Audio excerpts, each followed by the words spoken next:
براہ راست آپ کو قومی اسمبلی کے اجلاس کی جانب لیے جا رہے ہیں حنیف عباسی، اس وقت اظہار خیال کریں۔ کس کے یہ قدم قدم بلائیں یہ سواد کوئے جانا، یہ قدم قدم بلائیں یہ سواد کوئے جانا، جنہیں زندگی ہو پیاری وہ یہیں سے لوٹ جائیں۔ سیدھی سی بات ہے، ابھی بھی موقع ہے آپ کو، ابھی بھی موقع ہے، معافی مانگے، میں چلتا ہوں آپ کے ساتھ۔ پرائم منسٹر کی ضرورت نہیں ہے، کسی کی ضرورت نہیں ہے، میں آپ کے ساتھ جا کے معافی دلاتا ہوں۔ اپنے لوگ ہیں نا جن پہ آپ نے چڑھائی کی ہے، جن کو آپ نے آگ لگائی ہے اور دشمن کا کلیجہ ٹھنڈا کیا ہے۔ آج کی تقریر بھی لیڈر آف دی اپوزیشن وہ دشمن کا کلیجہ ٹھنڈا کیا ہے۔ انہوں نے ان شہداء کے وہ جو وارث ہیں ان کے کلیجے پہ چھری چلائی ہے۔ جناب چیئرمین، یہ کیسے ممکن ہے؟ مجھے بتائیں، ان لوگوں پہ یہ جو خیبر پختونخوا کا ذکر کرتے ہیں، یہ جو بلوچستان کا ذکر کرتے ہیں، یہ کوئی راول پنڈی میں شہید تو نہیں ہو رہے، وہ تو ان پہاڑیوں پہ ہو رہے ہیں، بلوچستان کی پہاڑیوں پہ ہو رہے ہیں۔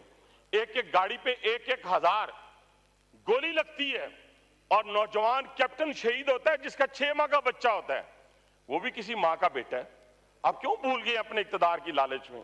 آپ کیوں بھول گئے اقتدار کی ہوس میں کہ آپ کو وزیر اعظم بنا دیا جائے تو سب ٹھیک، پھر تو ہر چیز ٹھیک۔ اگر وزیر اعظم نہیں بننا تو بھائی جان وزیر اعظم بننے کے لیے جو بنے تھے وہ پھانسی بھی چڑھے تھے، وہ جلا وطن بھی ہوئے تھے، انہوں نے قیدیں بھی کاٹی تھیں۔ تو اس لیے وزیر اعظم بننے کے لیے یہ کوالیفیکیشن ہے۔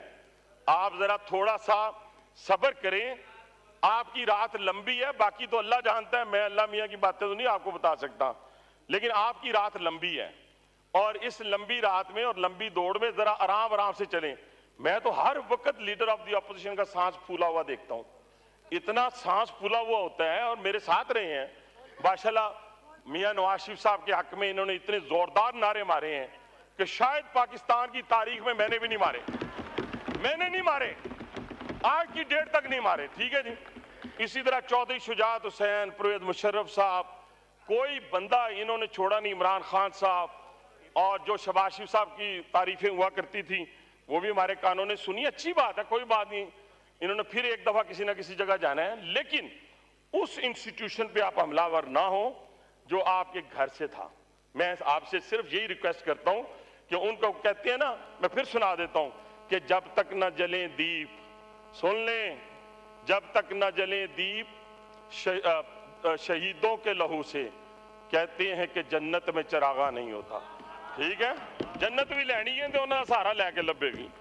تو میری گزارش آخر میں جناب چیئرمین یہی ہے کہ ہم اپنی کمی کوتاہیاں جو ہیں ان کو کم از کم ہم انسٹیٹیوشن پر حملہ آور ہو کر نہ دور کرنے کی کوشش کریں، لیں سزائیں بھی لیں نا۔ اگر میں فرض کیا ایک مثال دیتا ہوں جی آخری میں، بانی پی ٹی آئی کو سزا ہو جاتی ہے ملٹری کورٹ سے، ویسے میں ایک مثال دے رہا ہوں، مجھے نہیں پتا اگر انہیں 14 سال سزا ہو جاتی ہے، 25 سال قید ہو جاتی ہے تو کیا کریں گے؟ آپ ملک کو آگ لگا دیں گے؟ نہیں لگتی آگ، کیسے لگے گی؟ نہیں لگے گی۔ اس لیے لوگوں کے سامنے وہ پورے منظر ہوں گے 9 مئی کے، جس میں ریڈیو پاکستان کو آگ لگائی گئی تھی، جس میں اس جہاز کو آگ لگائی گئی تھی جس نے ہندوستان پر حملہ آور ہوا تھا، جس نے 8 جہاز جو ہیں وہ گرا دیے تھے، ایک جہاز نے اس کو جا کے انہوں نے آگ لگا دی، توڑ دیا۔